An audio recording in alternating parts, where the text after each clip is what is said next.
This is part two of the first night of the Arabian Nights. It's the story of the merchant and the genie. The merchant, rich man, went on a trip. It was hot. It was a long day. He got off his camel and he had some lunch. After he had finished one of his dates, he threw the pit away, which was a silly thing to do. You never know what's out there. And what was out there was the son of a genie. And the pit killed him. At which point the genie showed up and declared to the merchant that he would have to suffer the same fate. He was going to get killed. The merchant begged for a little time to go and tidy up his affairs. The genie consented. The merchant went away, told his family what had happened, set everything up, made sure they were okay. They did a little mourning, a little crying. And the merchant, because he was an honorable man and had sworn by Allah, went back to the genie. As he was waiting for the genie's arrival, where he had promised to meet him, one by one, 3 old men, or 3 sheikhs, depending on the translation you read, arrived and asked him why he was sitting here with the genies and jinns and nasty things were known to gather. And he told them his story, and one by one they said, "Whoa, I'm going to sit and wait and watch this. This sounds interesting." So there they were, waiting for the jinn to show up. And he did. And the first old man said to the jinn, "Can I make you a deal? Let me tell you my story. If you find it interesting, enjoyable, as payment, give me 1/3 of the blood debt of this man to do as I will with." And the genie answered him and said, "Yes, old man," answered the genie, "if thou tell me thy story and I find it wonderful, I will remit to thee 1/3 of his blood." Then said the old man, "Know, O Afrit, that this gazelle is the daughter of my father's brother and my own flesh and blood. I married her whilst she was yet of tender age, and lived with her near 30 years, without being blessed by a child by her.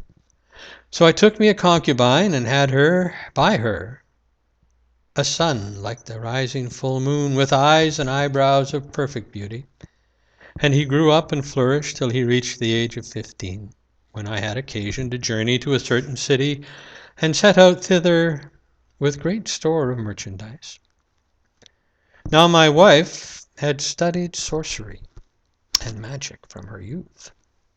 So, I being gone, she turned my son into a calf and his mother into a cow, and delivered them both to the cowherd. And when, after a long absence, I returned from my journey and inquired after my son and his mother, my wife said to me, Thy slave died, and her son ran away, whither I know not. I abode for the space of a year, mournful-hearted and weeping-eyed, till the coming of the greater festival, when I sent to the herdsman and bade him bring me a fat cow for my purpose of sacrifice. So he brought me the very cow into which my wife had changed my concubine by her art. And I tucked up my skirts, and taking the knife in my hand, went up to the cow to slaughter her. But she lowed and moaned so piteously that I was seized with wonder and compassion, and held my hand from her, and said to the herdsman, Bring me another cow. Not so, cried my wife. Slaughter this one, for we have no finer nor fatter. So I went up to her again, but she cried out, and I left her, and ordered the herdsman to kill her and skin her. So he killed her and flayed her, but found on her neither fat nor flesh, only skin and bone. Then I was sorry for having slain her, when repentance availed me not, and I gave her to the herdsman, and said to him, Bring me a fat calf. So he brought me my son in the guise of a calf. And when he saw me, he broke his halter and came up to me and fawned on me and moaned and wept, till I took pity on him and said to the man, Bring me a cow and let this calf go. But my wife cried out to me and said, Not so! Thou must sacrifice this calf and none other today, for it is a holy and blessed day on which it behooves us to offer up none but a good thing, and we have no calf fatter or finer than this one. Quoth I, Look at the condition of the cow I slaughtered by thine order. We were deceived in her, and now I will not be persuaded by thee to slay this calf this time. By the great God, the compassionate, the merciful, answered she, Thou must without fail sacrifice this calf on this holy day, else thou art no longer my husband, nor am I thy wife. When I heard this harsh speech from her, I went up to the calf, knowing not what she aimed at, and took the knife in my hand. Here Shahrazad perceived the day and was silent, and her sister said to her, What a charming and delightful story! Quoth Shahrazad, This is nothing to what I will tell thee tomorrow night, if the king let me live. And the king said to himself, By Allah, I will not kill her till I hear the rest of the story.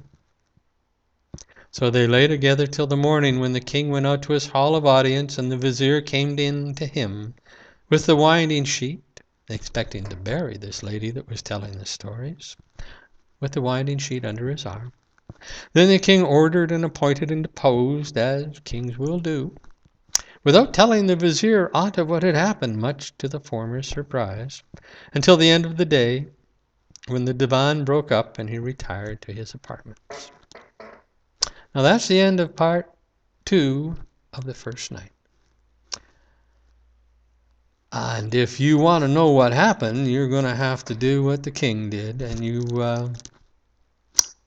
will have to let me live for another night. Bye-bye.